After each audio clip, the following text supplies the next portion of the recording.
ng bayan, maasahan anumang panahon. Magandang oras po sa ating lahat. Narito na ang latest update sa lagay ng ating panahon ngayon at sa magiging lagay ng panahon sa susunod na 24 oras. Sa kasalukuyan ay ang mainit na easterlies pa rin ang nakakaapekto ngayon sa ating bansa. Dahil nga dito, asahan ang maulap na papawirin na may mga kalat-kalat na pagulan at thunderstorms sa may Davao Region, Sorsogon, Basilan, kasama na ang Sulu at Tawi-Tawi. Pinag-iingat natin ang ating mga kababayan dito dahil posible ang banta ng mga biglang pagbaha o pagguho ng lupa, lalo na kung may mga katamtaman at minsan ay malalakas na pag-ulan.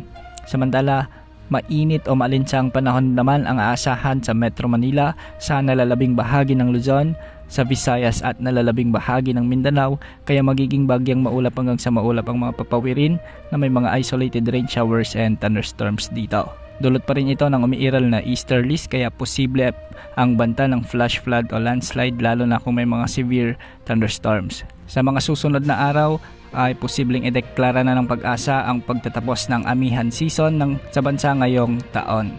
Kaya sa mga susunod ding linggo, asahan na ang mas mainit o mas maalinsangang panahon na posibleng magdulot ng mga heat stroke, dehydration at heat cramps dahil sa posibleng pagtaas ng temperatura o pagtaas ng heat index. Ito yung nararanasan na init sa katawan ng tao. Para naman sa lagay ng mga baybayin sa ating karagatan, ang silangang bahagi ng Visayas at Mindanao ay posibleng umabot ang mga pag-alon hanggang 2.8 meters, samantalang sa nalalabing baybayin ng bansa ay posibleng umabot hanggang 2.1 meters.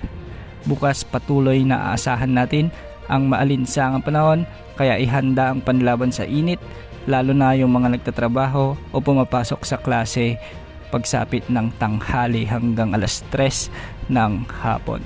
Wala pa rin tayong namamonitor na bagyo o LPA na posibleng pumasok sa ating area of responsibility sa susunod na 3 hanggang 5 araw.